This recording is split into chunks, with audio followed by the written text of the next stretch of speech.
Bueno, muy buenas tardes para todos. Bienvenidos a esta jornada en donde vamos a tener el placer de charlar un poco de lo que son las reservas privadas y la creación específicamente de las reservas privadas. En esta ocasión vamos a compartir esta charla y nuestro disertante va a ser el doctor Sebastián Marasco. Me voy a tomar el atrevimiento de hacer un poco una introducción, Seba, sobre todo a la importancia que tiene el tema en distintas materias. Una de ellas porque la creación de reservas privadas depende fundamentalmente de personas comprometidas con la conservación que deciden asumir la titánica tarea de conciliar distintas leyes en una propiedad privada y hacerla crecer de muchas maneras y de muy variadas eh, a la luz y al amparo digamos, de la protección y el cuidado del ambiente. Así que bueno, Seba bueno, es abogado, es colega nuestro, en estos casos Seba está como apoderado de la Reserva de Barrial Blanco, son sus papás quienes han tenido digamos que la iluminación de destinar estas tierras a la conservación. Seba, todo tuyo. Buenas tardes, muchas gracias Andrea por la presentación. Bueno, es un placer y un gusto para mí y un honor también haber sido convocado este conversatorio. Así que, bueno, les voy a contar un poco de qué se trató esta iniciativa en la que fuimos aprendiendo bastante en el camino a nivel profesional, familiar y, bueno, también en cuanto al equipo de trabajo que conforma actualmente la reserva. Abierto obviamente en el momento que ustedes consideren oportuno a responder inquietudes o charlar algunas cuestiones que surjan. Les comento, como indicaba Andrea, soy apoderado y estoy a cargo de la gestión de una reserva privada. La reserva se llama Reserva Privada Barrial Blanco. Es una iniciativa que comenzó formalmente hace unos 10 años atrás, este trabajo, y haciendo hincapié en lo que nos importa, que son los aspectos legales. Me parece importante destacar que algo fundamental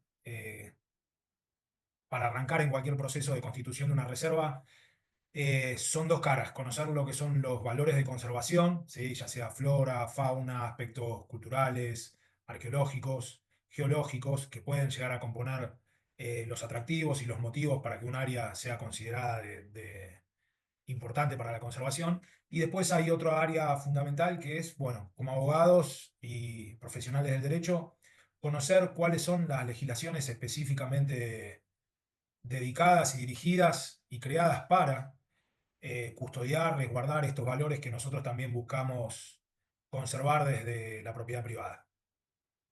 En esa línea hay mucha legislación vigente que está sujeta, digámoslo de una manera, a que los propietarios de estos bienes que son custodiados formalmente por la ley denuncien su existencia, trátese de formas geológicas o valores eh, patrimoniales, ya sea arqueológicos o desde el punto también vinculados a la flora, y queda en la decisión del propietario de este área privada denunciar y hacer conocer la existencia de estos bienes y así empezar a reclamar y trabajar en conjunto, no solo reclamar, por la creación y la generación de un campo de protección dentro de un área privada.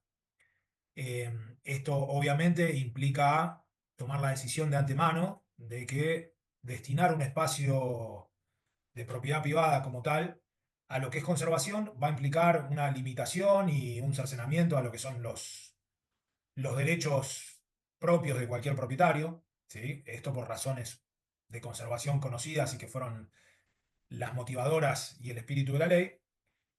Y el desafío, estando a cargo de la gestión, es, bueno, de qué manera se hace sostenible lo que es la vigencia y la subsistencia de un proyecto de conservación privado. Ahí radica en buscar aliados, organizaciones profesionales, integrar equipos, firmar convenios, buscar también de algún modo hacer equipo con lo que puede ser el municipio en donde se encuentra el área protegida, la provincia, como lo es San Juan, que fortuitamente y para fortuna de los que hacemos conservación tiene una legislación específica al respecto, reconociendo e incentivando lo que es la conservación natural en iniciativas privadas. Y en esta línea, y como para ser un poco más explícito ya, habiendo hecho ese adelanto, me gustaría contarles el recorrido de lo que fue la creación de la reserva que tengo a cargo y bueno, estar abierto también a las preguntas, como dije antes, que vayan surgiendo a lo largo de la charla. La iniciativa de conservación, le comentaba que empezó hace unos 10 años atrás. La reserva se encuentra en adyacencia al Parque Nacional El Leoncito y para muchos, ya sea guardaparques, habitantes, visitantes, el área de la reserva era reconocida como territorio propio del Parque Nacional. ¿Sí? Al no existir alambrados, no haber tranqueras y ser un terreno sumamente natural y prístino de alguna manera, daba a confundir que se tratara del mismo Parque Nacional y con ese celo y con ese interés también lo resguarda hasta entonces el personal del Parque Nacional. Al haber conocido este lugar y haber tomado la decisión de destinarlo a conservación, ¿sí? Bajo una figura que es reserva natural manejada, esto habilita a disponer de algunos polígonos para conservación estricta y en algunos otros polígonos generar algunas actividades humanas que sean compatibles con la conservación, que pueden estar, por ejemplo, vinculadas a lo que es educación y también hacer sostenible el funcionamiento de la reserva, como les comentaba.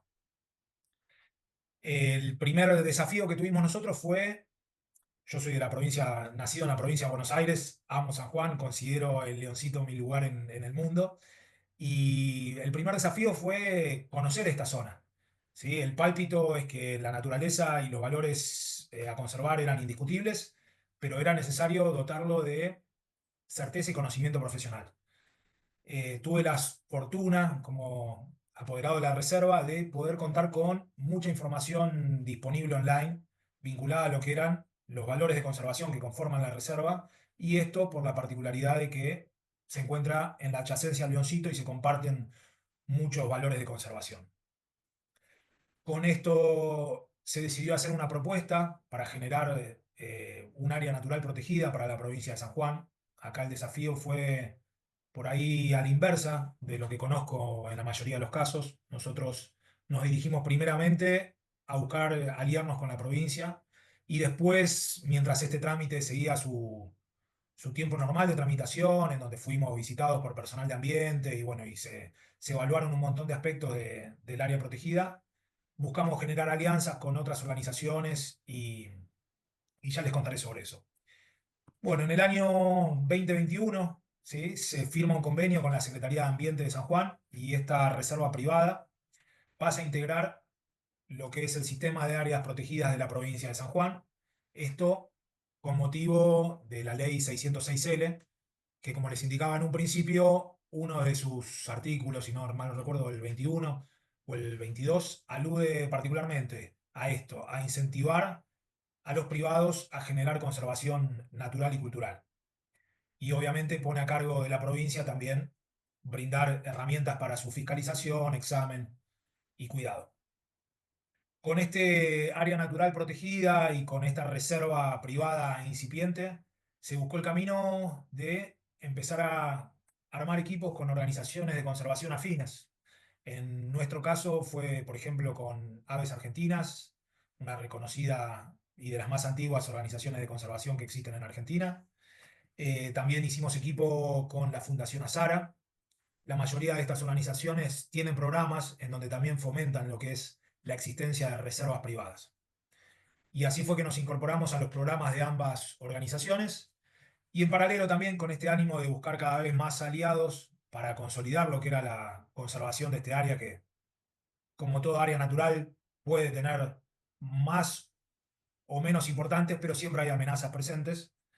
Nos contactamos con integrantes de la Red Argentina de Reservas Naturales Privadas, que es una organización civil que busca exactamente esto de lo que estamos hablando y que es el eje de esta charla, que es nuclear las iniciativas de conservación privada.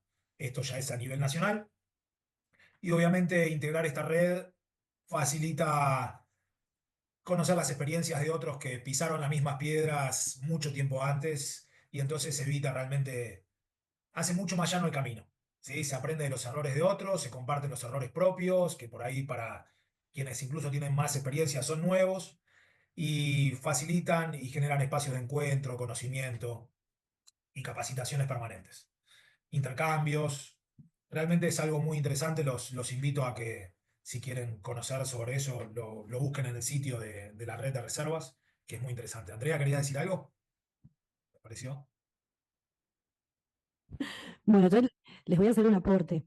Em, en este caso, la Reserva Privada de Barrial Blanco tiene muchos actores que eh, vendrían a ser un poco los inspectores de que el trabajo que se lleva adelante vaya en el camino correcto. Entonces, formar parte de la Red de Reservas de Aves Argentinas, asociación que tiene 108 años de historia, es algo fuertísimo e implica que hay muchos ojos sobre la reserva. Ser parte de ASARA, ¿sí? También implica que hay muchos ojos sobre la reserva. Ser parte de la red de reservas privadas de Argentina implica crecer de la mano de otras reservas, como por ejemplo, vecina y muy cerquita a Calingasta, la reconocida Reserva Villavicencio. ¿Sí? Entonces, además de conjugar lo que dijo Seba hace un rato, la ley 606L, que es la ley provincial de creación de áreas protegidas, pero al ser zona de amortiguamiento del Parque Nacional Leoncito, tiene que aplicarse también toda y conciliar también toda la legislación propia de un parque nacional. Entonces, cada paso que se da, cada avance que se da, se tiene que dar con todos los actores de acuerdo, sumamente consensuado, sumamente hablado y estudiado. Así que bueno, era un poco para que poner en contexto la gran mesa, digamos, que hay de gobernanza sobre la Reserva Privada del Barrio Blanco, que más allá que esté todo en cabeza tuya, te toca ir mediando e ir acercando todas las posiciones, digamos.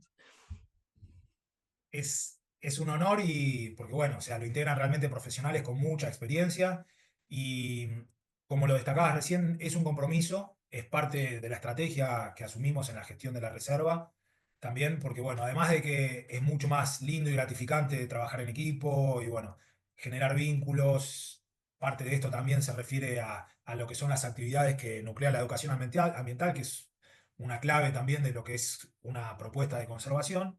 Y después, hablando por ahí más llanamente y mi experiencia particular al haber decidido asumir la creación de estas áreas junto a mi familia y el resto del equipo, es que lidiarse y hacer equipo con estos actores genera esto que destacaba Andrea. O sea, acá hay ojos puestos y se elimina cualquier planteo, o por lo menos lo inhabilita, cualquier planteo que pueda sostener que la propuesta de conservación no es legítima.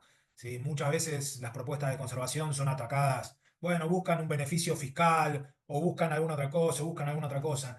Y acá el tiempo va demostrando, obviamente, que esas propuestas y esas iniciativas, cuando por ejemplo un extranjero compraba tierra para generar una reserva, es decir, estamos vendiendo terreno a extranjeros y están todos cuestionamientos que existen en cada caso en particular, se podrán hacer obviamente particularmente al caso, pero una forma que elegimos nosotros es, bueno, pongamos muchos ojos sobre lo que vamos haciendo, ¿sí? Sobre todo en este primer momento, que la única manera que entiendo yo y es posible compartir lo que se está haciendo en conservación es mediante resultados, ¿sí? Uno de los primeros consejos que recibimos cuando iniciamos esta propuesta de conservación es acción. No es solamente, bueno, cerrar un lugar o mantenerlo virgen y no hacer nada. No, implica un mayor compromiso, ¿sí? Ya sea desde el aspecto de educación ambiental o conservar activamente, ¿sí? Fortaleciendo lo que pueden ser los bosques que integran este área, promoviendo que especies nativas de fauna que estaban alejadas vuelvan a su territorio original y potenciando el área, generando contagio en lo que es a la conservación, integrando a la comunidad. Estos fueron los grandes faros que tuvimos eh, y que nos guiaron a modo de consejo de un primer momento desde las distintas organizaciones con las que nos nucleamos, ¿sí? Abrir la reserva a las organizaciones, a quienes quieran participar, a quienes quieran fiscalizar, a quienes quieran generar equipo, a quienes quieran también buscar trabajo en estas áreas, ¿sí? Que es la conservación genera trabajo y mucho. Entonces son alianzas que, como mencionaba Andrea, por un lado, facilitan, ponen ojos encima y además hablan de la honestidad de los proyectos. ¿Sí? Em, Te hago un aporte ahí, Seba. Como sí, ejemplo de trabajo, ¿sí? Vamos a destacar, por ejemplo, que toda reserva privada tiene lo que se denomina un primer estudio, que es lo que contaste antes, una línea de base para determinar cuáles son sus valores de conservación. Entonces, tanto desde el punto de vista geológico, geográfico, fauna, flora, lo más variado. Desde el punto de vista del patrimonio natural y desde el punto de vista del patrimonio cultural. Entonces ahí ya tenés un montón de profesionales que se involucran de distintas formas, con distintos conocimientos, desde geólogos, arqueólogos, biólogos, que hacen su aporte de las formas más variadas, para después pasar esta línea de base a un plan de manejo que termina en un plan de gestión, y todo esto a la luz de la legislación. ¿Sí? Entonces, nosotros vamos a ir viendo que cada paso que se da en establecer una reserva privada va a requerir su contraparte, que es estar todo el tiempo chequeando qué legislación aplica. Entonces, por ejemplo, y vamos a un caso, en el caso de la Reserva Privada de Barrio Blanco, uno de sus valores altamente conservados es el bosque de retamos. Entonces vamos a aplicar de manera directa la ley de bosques, ¿sí? Pero también la provincia tiene una protección específica para esas especies, la nación también. Entonces volvemos de nuevo a esta mesa de gobernanza en donde el piso es lo más exigente de todas las legislaciones. O sea, si tenés una más flexible y no es esa precisamente la que se aplica, la que se va a aplicar es la más rigurosa en función de justamente de conservar. exactamente. Bueno, y el bosque, como mencionabas, es uno de los grandes valores de conservación. Contamos con uno de los bosques de retamos más densos que tiene registro la provincia. Y bueno, y ese desafío también fue conocer la antigüedad de esos retamos, ¿sí? Con biólogos, conocer su densidad, ya sea en campo, ya sea de manera remota. Esos fueron aspectos y momentos claves. Empezaron también a conocer puntos en común de conservación formalmente por leyes. Por ejemplo, el bosque retamos. El retamo es la flor provincial protegida por ley, declarada por ley. Entonces, también son todos atributos que hacen a destacar y determinar lo que son los valores de conservación. Y obviamente, si uno además decide tomar este paso que nos brinda la ley 606L, que es generar una propuesta hacia la provincia, son todos aspectos fundamentales que dan cuenta y transmiten la necesidad de conservar estos valores. Dentro de la Reserva Barrio Blanco nos encontramos, por ejemplo, también dentro de lo que es algo bastante novedoso en lo que es conservación, que es el radio del cielo protegido por el Casleo. ¿Sí? No todo el mundo que hace conservación sabe que hay una ley que protege desde lo que es la cúpula del Observatorio Leoncito 15 kilómetros a la redonda. Esta ley obliga a pedir autorización para el uso de energía eléctrica. O sea, son cuestiones raras, pero que hacen a lo que es el espíritu de la creación de lo que hoy es el Parque Nacional del Leoncito, lo que antes fue la Reserva Provincial. Entonces son aspectos novedosos que generan este contagio, a tal punto también que el municipio de Calingasta es pionero en una ordenanza municipal que regula la contaminación lumínica. ¿Sí? Podremos después discutir si se cumple, no se cumple, qué se hace, qué no se hace, pero la norma existe. Entonces, ya para reclamar su conservación, es un paso que está años luz de cualquier otra iniciativa y esto tiene casi más de 10 años. ¿Sí? Y es algo que es pionero casi a nivel internacional. Y adentro de la reserva también hay patrimonio natural y cultural de la provincia, como es una porción de lo que es la geoforma de la Pampa del Leoncito. ¿Sí? Es un bien que está patrimonialmente resguardado. Hay una ley del patrimonio que obliga, como les mencionaba inicialmente, a denunciar la existencia de estos bienes dentro de las propiedades privadas y a trabajar en consecuencia. Uno de los desafíos de la reserva en lo que es nuclear voluntades fue generar el puntapié inicial como para que se disponga un plan de manejo también, de aprovechamiento múltiple y respetuoso para lo que es este atractivo natural, cultural y sitio histórico de la provincia. ¿Sí? Esto en el marco de tres leyes. O sea, hablamos de una geoforma protegida por tres leyes distintas y que además habilita la confluencia de que se cree un área natural protegida para conservarla. Entonces se arman muchos paraguas que tornan muy interesante el asunto y obviamente además de los profesionales vinculados a lo que es biología, geología, hacen falta abogados. Muchos papeles por leer, muchas leyes por conocer y bueno, muchas gestiones por realizar, convenios, alianzas. eh, y es algo que la generación de estos documentos puede parecer que, bueno, ¿qué estamos haciendo? ¿No estamos con la pala en la tierra? Es un montón, porque es el respaldo de todas las acciones de conservación, ¿sí? Es el freno a eventuales amenazas, ¿sí? Para propuestas que no son compatibles con el espacio o con las zonas adyacentes. Entonces realmente es muy importante, es un área de trabajo en donde por ahí es difícil encontrar profesionales que se involucren, ¿sí? Porque está como muy encapsulado todo. Y bueno, abrir el juego y que sea algo más común para nosotros es sumamente importante. Es algo que claramente está creciendo porque las iniciativas de conservación privada, lo digo por el conocimiento que tengo al integrar la red, crecen año a año, no se van deshaciendo reservas privadas, sino que crecen. La red de reservas tiene unos 10 años ya y comenzó como una propuesta de 10 reservas y ya al día de hoy son más de 100.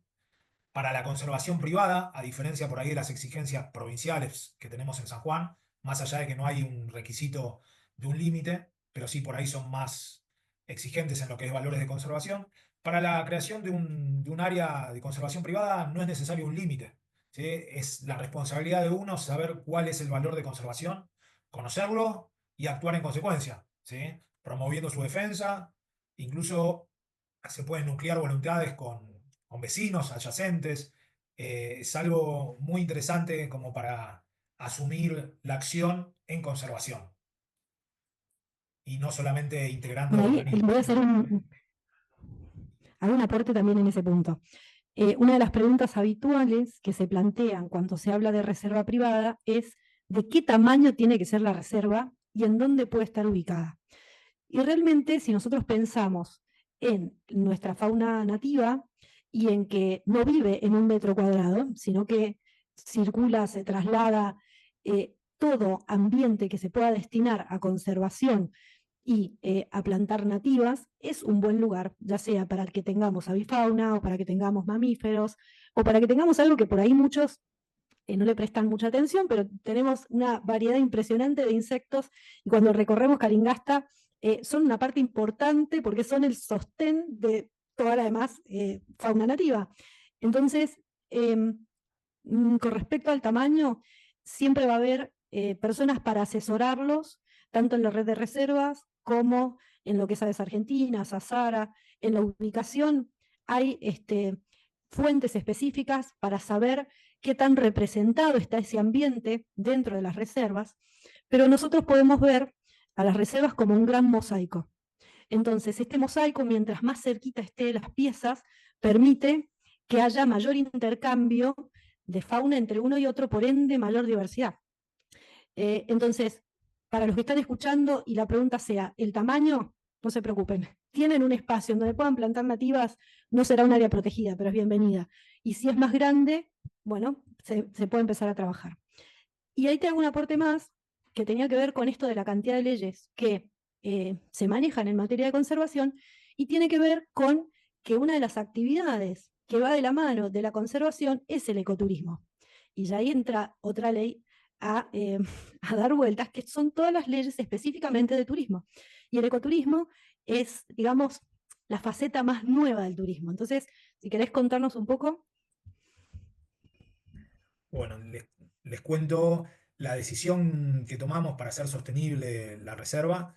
Me refiero al funcionamiento, al mantenimiento de los puestos de trabajo y a generar una propuesta que genere esta visitación como para compartir y generar actividades de educación ambiental. Se generó un espacio como para, particularmente estamos en el Leoncito, entonces uno de los grandes atractivos, más allá de que la belleza natural es permanente las 24 horas del día y que hay valores de conservación, como mencionábamos, puede ser el bosque nativo, puede ser el Camino del Inca, puede ser la Pampa del Leoncito, la cordillera, el Mercedario, o sea, hay múltiples razones para estar en ese lugar y disfrutarlo. Uno de los grandes valores es la noche y lo que buscamos generar también para brindar conciencia y generar una propuesta siempre complementaria a las vigentes, sino que se genere una suerte de competencia sobre el mismo atractivo, ¿sí? Era brindar la posibilidad de experimentar lo que es la noche en este lugar de un formato distinto a los que están vigentes, que es por ahí en el marco de una visita de observación astronómica. Queríamos generar una suerte de refugio de mínimo impacto para poder vivir esta experiencia y ofrecer esta experiencia y compartirla, de pasar la noche en este área tan particular que es las adyacencias al Parque Nacional del Leoncito, disfrutando de ese cielo único que tiene una oscuridad destacable y que en pocos lugares del planeta subsiste hoy. A ese fin se generaron tres estructuras desmontables, domos geodésicos que se eligieron hace varios años ya. Ahora ya está más de moda todo lo que es el glamping como propuesta de turismo y de alojamiento. Esta tipología de construcción se decidió en su momento porque no implicaba impacto alguno desde el punto que son desmontables. Entonces podíamos adecuarnos a los factores naturales, como puede ser una creciente, un viento fuerte o alguna razón que motivara, bueno, hay que desmantelar esto porque puede perjudicar a la estructura, tornarla peligrosa, o bueno, el motivo que fuere, o bueno, tenemos que desarmar esto, no funcionó, la propuesta de conservación, por el motivo que sea, no continúa, bueno, generar la propuesta responsable de que esto puede desmantelarse sin generar impacto alguno, ¿sí? El mínimo. Entonces se eligió ese formato, ¿sí? Se eligió ese formato también en sintonía con lo que es el idioma arquitectónico que tienen las cúpulas de los observatorios vecinos, a tal punto que genera por ahí un poco de confusión para quien visita la zona. Y apostamos a esto para que sea el sostén de la reserva, el sostén económico. Durante los primeros años de creación de la reserva y mientras queríamos ahondar en lo que es el estudio de los valores de conservación, fueron plazas que se facilitaron para investigadores, estudiantes, profesionales a disposición. Primero, para que generen los estudios y después también para a favor nuestro y después también para facilitar por ahí con menos requisitos burocráticos que puede llegar a tener lo que es la Administración de Parques Nacionales. Al ser un privado, por ahí el contacto es más directo. Entonces, si bien es responsable y las exigencias son compartidas o iguales o mayores, pero responsablemente se podían generar con menos actores intervenientes una respuesta por sí o por no, a generar el espacio para que se realicen los estudios en el lugar y generar esta posibilidad de albergar a los trabajadores de la profesión que sean. Así avanzamos y nos permitió conocer los valores de conservación que les mencionaba inicialmente. Y ahora, por ejemplo, ya estamos abiertos a recibir turistas en el marco de una experiencia. No se trata de un alojamiento, no se trata de una cabaña, no es un lugar que pretendemos venga alguien a alquilarlo un mes para pasar el verano. No, es como una suerte de excursión en donde pretendemos a lo largo de una o dos noches, como para facilitar que la experiencia sea positiva, generar el espacio para una observación astronómica con prestadores locales, generar el espacio para que prestadores locales, por ejemplo, nosotros acudimos a una familia de pobladores originales de lo que es la estancia El Leoncito, generen las comidas que tratamos de servir tienen el menor mm, complejidad en el sentido de lo que es traslados, tratamos de hacer comidas con productos de estación, recetas locales. Ponemos en valor todo lo que hacen en las distintas actividades que se pueden desarrollar, todos los valores de conservación aplicables a lo que es esta experiencia, ¿sí? Si quieren consumir un vino, que sea un vino local, entonces buscamos articular también con prestadores y productores locales, reforzando este compromiso de trabajo en equipo que genera una reserva, porque una sola persona no puede asumir acciones de conservación en un territorio sumamente amplio. Sí se puede hacer por ahí en un territorio más chico, en el caso de la Reserva Barrial Blanco son 26.000 hectáreas. Como área natural protegida de la provincia hay 6.000 hectáreas. Y bueno, volviendo por ahí, retomando un poco lo que mencionabas vos, Andrea, de qué tan chica puede ser una reserva o qué podemos hacer nosotros desde nuestro lugar. Creo que estar en San Juan nos posiciona en un lugar único, que es que uno de los grandes valores de la provincia es el cielo nocturno. Este cielo nocturno está protegido por esta ley, pero también por una ley nacional, a tal punto que declara a San Juan la capital del turismo astronómico. ¿Sí? Es un turismo totalmente afín a la conservación y desde nuestro punto, por ahí sin ser propietarios de una reserva o sin estar nucleados a alguna organización de conservación, podemos asumir activamente la conservación de este cielo siendo responsables y considerados acerca de lo que es la iluminación nocturna artificial que asumimos nosotros en nuestros hogares, en los lugares de trabajo con que contamos, ¿sí? Esto habla de tonalidades de luz, cómo se direccionan, habla también de, bueno, instalar, por ejemplo, sensores de movimientos. Para todo esto hay regulaciones internacionales que son muy interesantes porque son caminos que ya se recorrieron.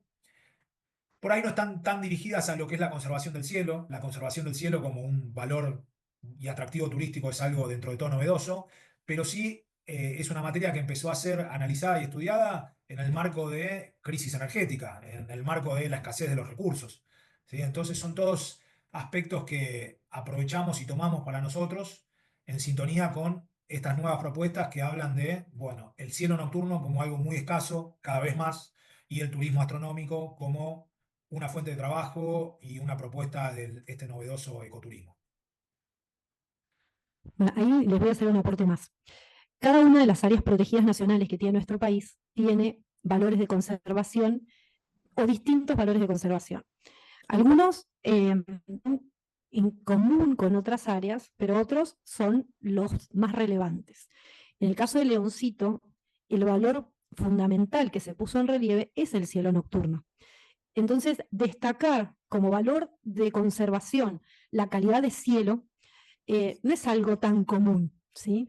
Uno puede decir, bueno, voy a conservar la ballena franca y tiene un espécimen gigante y sabe por qué tenemos una zona protegida en el mar específicamente. Conservás el yaguareté, los felinos son maravillosos, entonces sabes que hay parques que tienen especies únicas. Ahora, cuando uno está hablando del cielo nocturno, y hoy por hoy, cuando muchos estudios biológicos hablan de lo mucho que ha cambiado la vida del ser humano por exceso de iluminación, estamos hablando de que fue Leoncito un pionero, ¿sí? No solamente por los observatorios, sino por este gran valor que es la noche en sí. Tal cual. Y bueno, en sintonía con lo que mencionabas inicialmente acerca de los ojos puestos sobre esta iniciativa de conservación privada, además de adecuarnos y cumplir con la legislación vigente al pedir los permisos pertinentes a los observatorios, esta ley obliga, por ejemplo, a cualquier usuario, somos los únicos que hay 15 kilómetros a la redonda, pero obliga, fuimos o sea, los únicos que ejecutaron esta ley en definitiva, obliga a pedir permiso y a brindar, bueno, explicaciones, piden adelantar explicaciones acerca de las propuestas de los proyectos. Así fue que recibimos la visita de los directores de los observatorios, tomaron con beneplácito ante las propuestas que había por ahí para la zona, la nuestra, que era mantener totalmente oscuro y que el valor cielo nocturno y luz de las estrellas integrara la propuesta de la reserva. Les aclaro y les cuento que la reserva no tiene iluminación artificial exterior, ¿sí? Nosotros lo que proponemos y sugerimos es la visitación nocturna mediante linternas, que bueno, de esa manera nos aseguramos que el único punto de iluminación por cuestiones de seguridad está sujeto a nuestro visitante. No hay visitantes, no hay luz. Y obviamente estas linternas son una potencia y una luz, primero, adecuadas para la conservación del cielo y también compatibles con el respeto a lo que es la adaptación del ojo humano para disfrutar ese cielo. Porque si vos estás mirando el celular y a los 2 segundos te pones a ver las estrellas, no vas a ver tantas estrellas como si estuviste manteniendo el ojo ausente de iluminación artificial. ¿Sí? Cada más o menos unos 30 minutos la retina en acomodarse y en recuperar la plena capacidad visual nocturna. Y volviendo al eje de ampliar esta familia de fiscalizadores y equipos con los que trabajamos en conjunto, redoblamos este compromiso y además de cumplir con las normativas locales y la ley nacional, generando esta propuesta, aspiramos y lo concretamos a conseguir la certificación Starlight, que es una fundación de Islas Canarias, en Europa, que fomenta, está vinculado, es una fundación que nace a partir de una declaración que se llama Declaración de la Palma, que es una declaración que firma la UNESCO junto a la Organización Mundial del Turismo. Esto, si mal no recuerdo, es en el año 2007, creo, 2010, por esa época. Y esto viene del Instituto de Investigación Científico Canarias, en donde hay muchos observatorios de relevancia, como en el Leoncito, y la forma en que pretenden y fomentan lo que es la conservación del cielo nocturno es generando este nuevo producto turístico por entonces, que es, bueno, el turismo astronómico. Generaron también la propuesta de certificar espacios, asegurando que las condiciones del cielo sean excelentes. Cumplimos con esos requisitos. Tuvimos obviamente la suerte de estar en el lugar en el que estamos, en la provincia de San Juan, vecinos a los observatorios, entonces no hubo muchas explicaciones que dar. Estábamos dentro de ese radio protegido por ley. Pero bueno, así todo, tuvimos que hacer un largo proceso de certificación, tomando muestras nocturnas noche tras noche, dando cuenta de la intensidad de la luz natural, ¿sí? Y dando cuenta de la ausencia de luz artificial.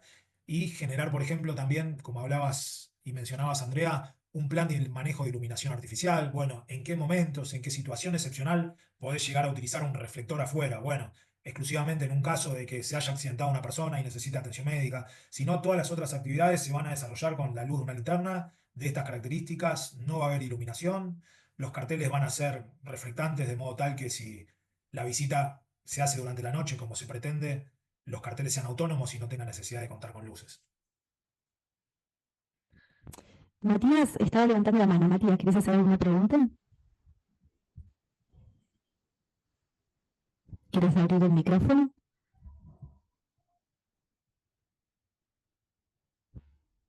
¿O la querés hacer por escrito?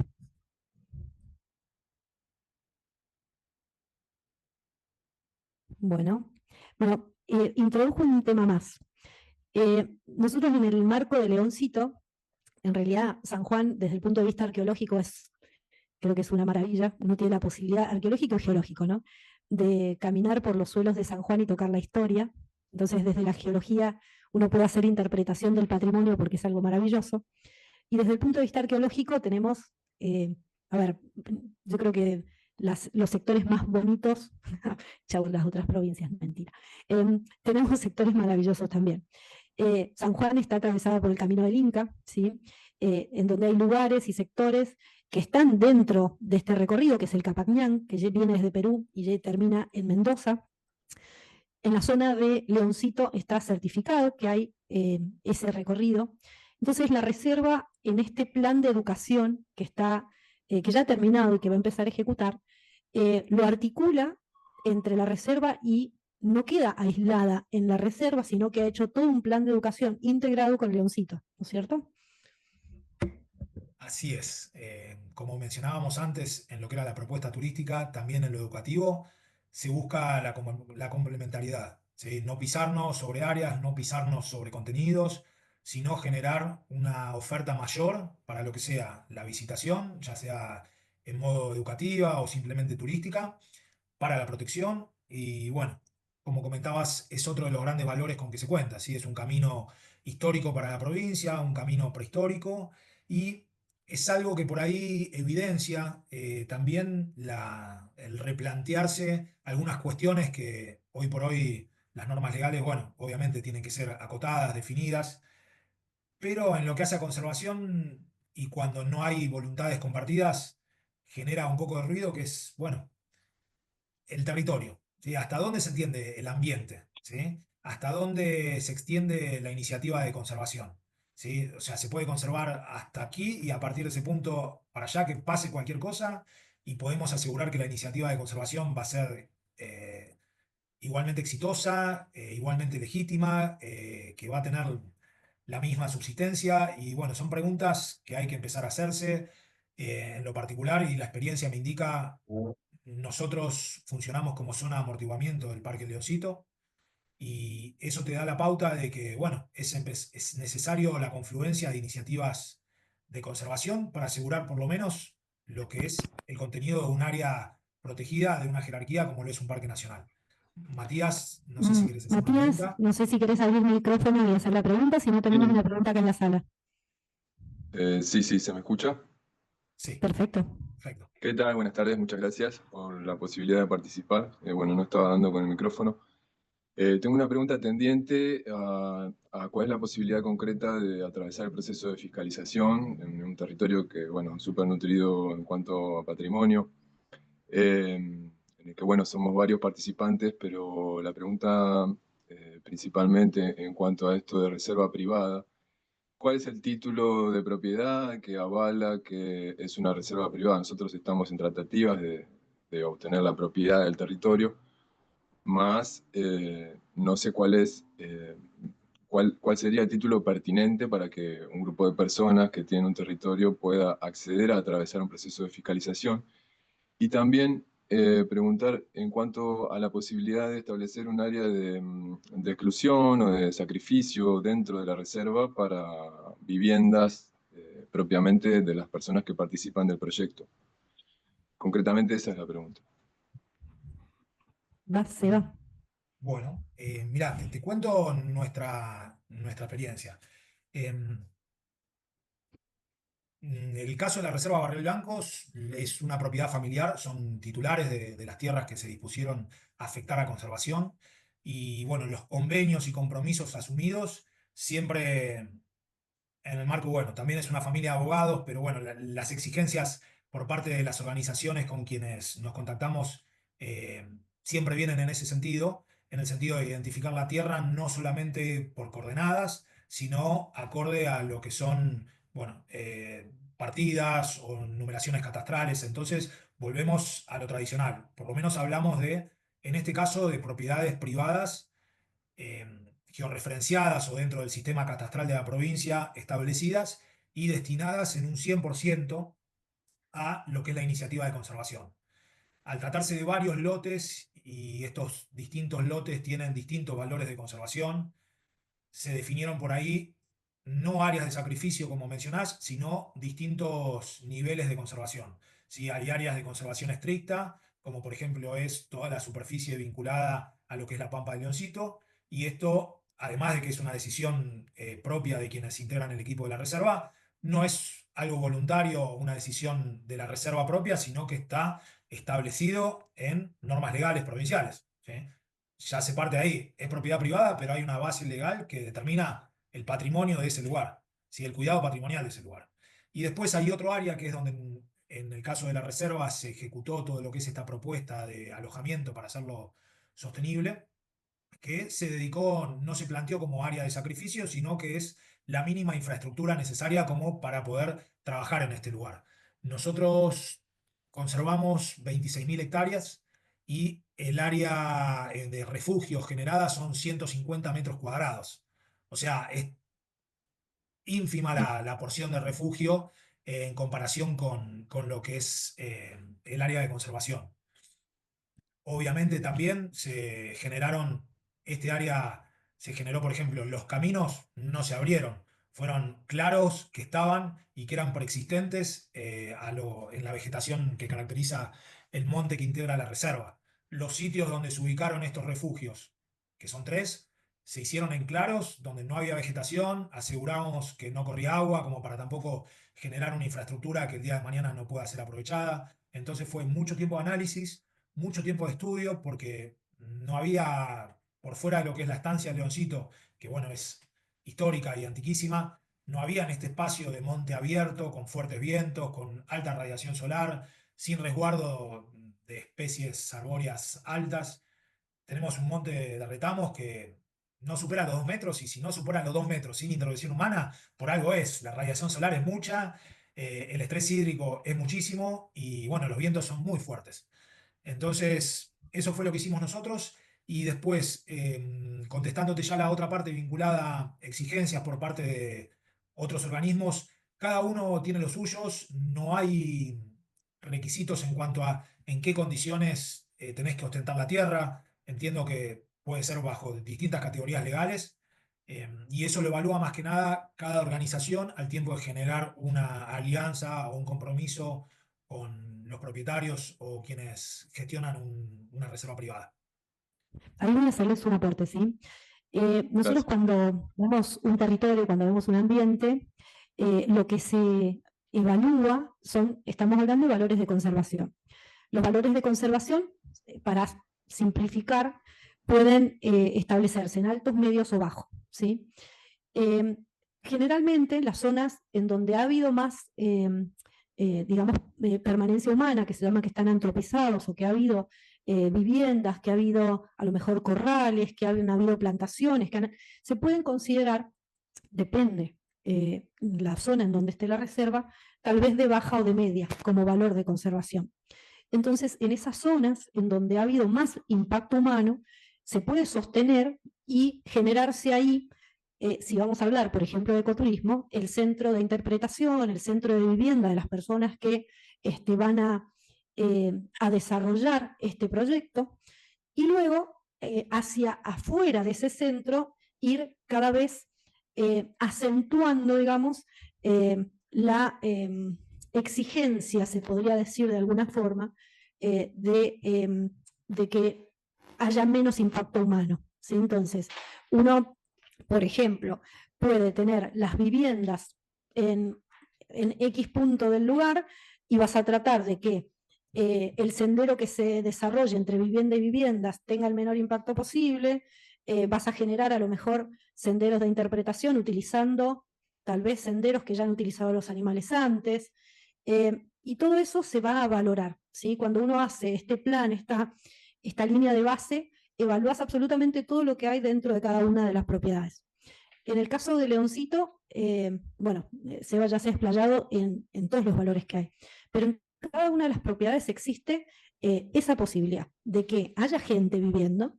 Por otra parte, es necesario porque eso ayuda a cuidar y a proteger la zona. Entonces, el ojo, ese refrán que dice el ojo del amo engorda al ganado, en conservación es fundamental porque la presencia de los cuidadores, de los agentes de conservación, de los guardaparques, es fundamental, ¿sí? Siempre hay algún distraído que se lleva una piedra, que se lleva una cerámica, que rompe o que raya. Entonces, el ojo del cuidador es fundamental y tiene que tener a dónde quedarse. Entonces, se evalúa, se elabora y lo que se decide después en ese plan de gestión es esta parte. Y hasta acá es para, digamos, que vivan las personas que van a estar dentro de la reserva. Me hacen muchas señas porque vamos completando más o menos el tiempo y tenemos una pregunta acá en la sala. Hola, ¿sí? ¿Se escucha? Doctor, muchísimas gracias por compartirnos tu experiencia. Yo más que una pregunta era para seguir escuchándote, y era concretamente si habían tenido que enfrentarse a alguna actividad de intrusismo o alguna otra cualquiera que vulnere los protocolos y el objeto de la reserva, y en su caso, ¿cómo han actuado? Gracias. Bueno, muchas gracias. Te cuento. ¿Qué pregunta? Sí, situaciones así se dan, sobre todo cuando las propuestas de conservación buscan, y ahí me hago eco también de la pregunta anterior, algo muy importante es, y un valor de conservación muchas veces no considerado, es el paisaje, y el paisaje como tal. Y nuestra actividad humana distorsiona ese paisaje generando infraestructura, entonces, bueno, también ser respetuosos de ese paisaje prístino que hace al motivo de nuestra conservación. En la reserva tenemos un gran equipo de trabajo, pero muchas veces para mantener los vínculos de esos mismos integrantes del equipo de trabajo, ellos se trasladan a trabajar a la reserva. No viven en la reserva y se trasladan más de 50 kilómetros diarios ida y 50 kilómetros de vuelta para cumplir funciones en la reserva. Somos conscientes de que eso también genera un impacto, que es obviamente este traslado, pero bueno, tratamos de buscarlo y hacerlo de la manera más eficiente. Y ya paso a responderte, pero no quería dejar de mencionar para todas las preguntas, para, cerrar con la pregunta anterior y para todos los aspectos de lo que es la propuesta de conservación, que es muy importante lo que mencionabas, Andrea, esto de contar con un plan de gestión, un plan de manejo y que sea demostrable el impacto de la existencia de la reserva. ¿Sí? Si no, bueno, es una iniciativa de conservación, pero ¿cuál es el resultado? Porque, bueno, este es mi impacto, ¿sí? Me lo podrá decir otro o lo podré decir yo, ¿cuál es el impacto? Lo que seguramente voy a poder hacer mejor que otro y voy a necesitar ejemplos y documentos para acreditarlo es, bueno, ¿cuál es el impacto positivo de la reserva? ¿Cuáles fueron las acciones positivas? Y a la luz de eso, que se pueda evaluar entonces, bueno, este es el impacto negativo y este es el impacto positivo. Pero bueno, para todo esto es necesario tener un plan de manejo, cumplir con ese plan de manejo, documentar las acciones y contestando ya tu pregunta, sí, tuvimos situaciones en donde obviamente por curiosidad, también por ganas, y por eso es necesario abrir la reserva a la comunidad. Quieren conocer, por ahí no se encuentran con mucha cartelería. Es una misión y uno de los faros de la reserva que no se note que hicimos cosas. Entonces por ahí pasa el tiempo y muchos nos comentan a modo equipo. Che, siguen trabajando en eso y no hacen nada, no se ve nada, no hicieron nada. Para nosotros es un halago. O sea, que estés en el lugar donde estamos trabajando hace más de casi 10 años y haciendo una inversión enorme, y que vos digas que no se nota que hayamos hecho nada, nos reconforta el corazón porque sabemos que mantuvimos el paisaje de la manera natural. Y después, ya en detalle, obviamente no se trata de un desierto muerto, es un monte que está sumamente vivo y hace falta caminarlo, explorarlo, estudiarlo, y ahí te empezás a dar cuenta que hay un montón de aspectos que mejoran. Eh, y contestando ya tu pregunta, bueno, tuvimos situaciones de intrusión en donde nos comunicamos y recibimos también avisos, ya sea de guardaparques, del mismo Parque Nacional, que están atentos a las actividades que se realizan en la reserva y la custodian como zona de amortiguamiento, entonces nos dan rápido aviso.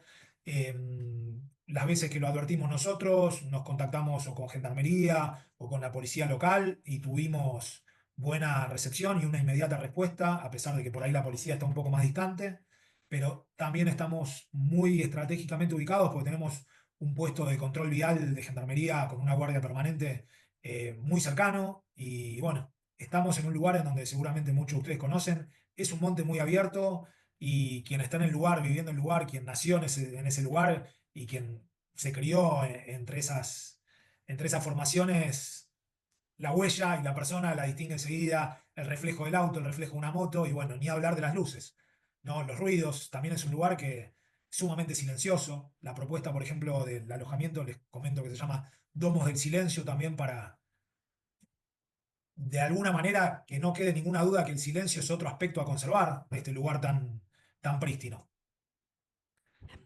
Y Para ponerle un poquito, para contarle un poquito a Carlos igual, eh, Leoncito tiene normas muy específicas con respecto a lo que es conservación. Entonces, a Leoncito uno no puede ingresar como a ningún parque nacional con animales, por ejemplo, no sé, perros o animales ajenos, por una cuestión de zoonosis, ¿sí? Eh, y nos pasó una de las que fue de las últimas que tengo. La última fue que el vehículo cargado de leña, que era toneladas, ¿sí? Pero nos pasó también que cortaron un alambrado, que en realidad no hay mucho alambre porque la idea es que los animales puedan pasar. Entonces eran 2 hilos de alambre entre la propiedad y Leoncito y entraron caballos al Parque Nacional. Entonces es gravísimo, no es una falta menor, estamos hablando que es un delito federal, ¿sí? Entonces la obligación es inmediata denuncia porque lo que pueden provocar dentro del área protegida es muy grave, no es poca cosa. Dentro de lo que es en Barrial Blanco están los propios animales, que obviamente no tienen esta restricción en la zona de amortiguamiento, como sí lo tienen en Leoncito. Leoncito, todos los animales que están dentro, están, digamos, dentro de condiciones sumamente cuidadas, además de toda la fauna.